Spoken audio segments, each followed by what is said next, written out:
Cześć. Tym razem daleko nie podróżujemy. Zrobiliśmy sobie niedzielny spacer i pokażemy Wam nasz park i zamek tarnowski Herbule-Liwa, określony też jako zamek w Dzikowie.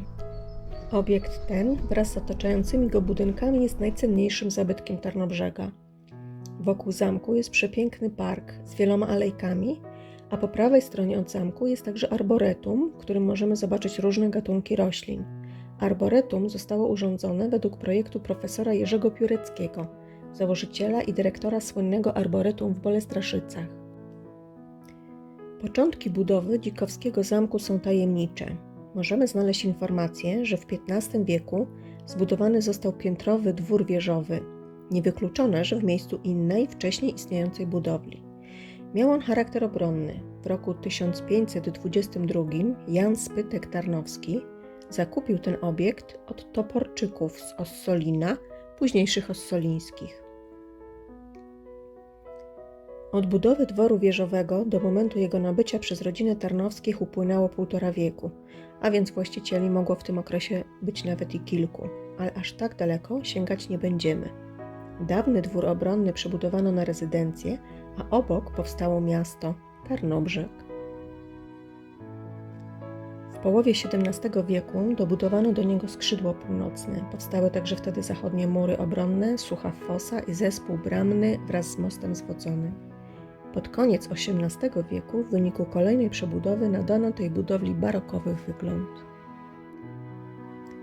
W 1809 roku rezydencja została niemal doszczętnie zniszczona przez Austriaków podczas toczącej się wojny polsko-austriackiej i przez następne ćwierćwiecze pozostawała w ruinie. Po klęsce powstania listopadowego tarnowscy postanowili zamieszkać na stałe w Dzikowie, który przynależał wówczas do austriackiej Galicji. Odbudowę i przebudowę zrujnowanego zamku powierzono Włochowi Francesco Marii Lanciemu, który oprócz odbudowy miał nadać mu inny wygląd. Modny wówczas styl architektoniczny neogotyk w wersji angielskiej. Zamek miał stać się główną siedzibą rodu i jednocześnie pełnić rolę muzeum. Tarnowscy zgromadzili w zamku wielkie zbiory dzieł sztuki, bibliotekę i archiwum. Przechowywano w nim zbiory malarstwa europejskiego oraz jako ciekawostkę powiem Wam, że w Bibliotece Tarnowskich na Zamku Dzikowskim przechowywany był rękopis pana Tadeusza autorstwa Adama Mickiewicza.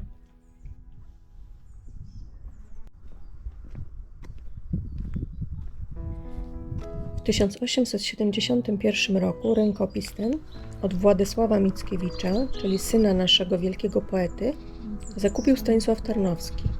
Po jego śmierci rękopis odziedziczył jego syn Hieronim Tarnowski, a w 1929 roku rękopis zakupił Zdzisław Tarnowski i włączył do zbiorów dzikowskich.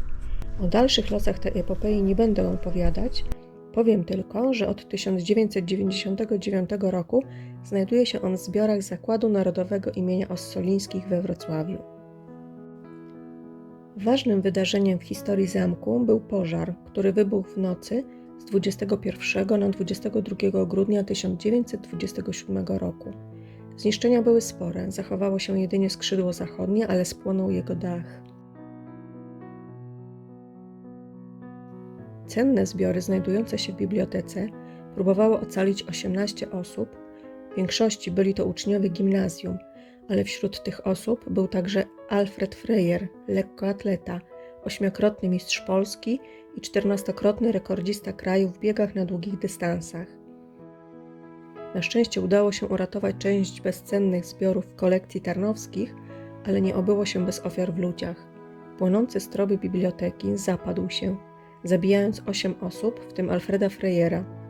W 2021 roku w parku przy Pałacu w Dzikowie znaleziono 7 medali zdobytych przez tego lekkoatletę.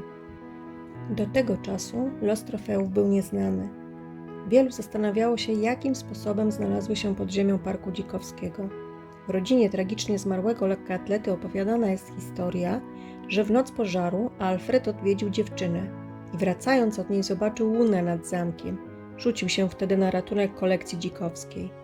Nigdy jednak nie dowiemy się, czy szedł akurat w tym miejscu i rzucił medale na ziemię, aby ich nie zgubić, czy jednak właśnie je zgubił, a być może komuś je wcześniej przekazał. W czasie pożaru Właściciel zamku hrabia Zdzisław Jan Tarnowski przebywał w Krakowie. W Dzikowie pozostała jednak jego matka, Zofia z Zamojskich Tarnowska, wówczas 90-letnia. Została ona uratowana z płonącego zamku. W 1931 roku zamek odbudowano. Obiekt otrzymał formy neobarokowe. Do 2007 roku mieściło się tam technikum rolnicze. W 2011 roku obiekt przeszedł gruntowny remont i został przystosowany do funkcji muzeum. W parku znajduje się także zespół budynków, które dawniej były wykorzystywane przez zamkową służbę, m.in. kuchnia, ujeżdżalnia koni i powozownia. Niestety, do dziś nie zostały one odrestaurowane.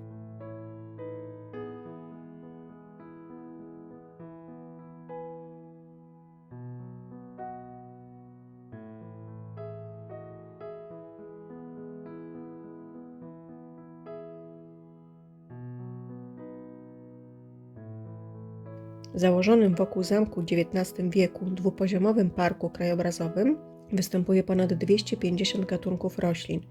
Znajdziemy tu również pomniki przyrody. Można w nim spotkać prawie 100 gatunków ptaków i innych zwierząt. A na koniec mała niespodzianka. Pokażę Wam teraz kilka zdjęć wykonanych przez moją siostrę właśnie w naszym parku, a przedstawiających ptaki, jakie możemy zobaczyć spacerując alejkami. No i są też wiewiórki, które bardzo często można tam spotkać. Jeśli ktoś z Was kocha przyrodę i chciałby zobaczyć wiele ciekawych, a nawet bardzo rzadkich gatunków ptaków, pod filmem zamieszczam link do ciekawej kolekcji zdjęć na Instagramie o takiej właśnie tematyce. Jeśli film Wam się podobał, zostawcie łapkę w górę i zasubskrybujcie nasz kanał. Dziękuję.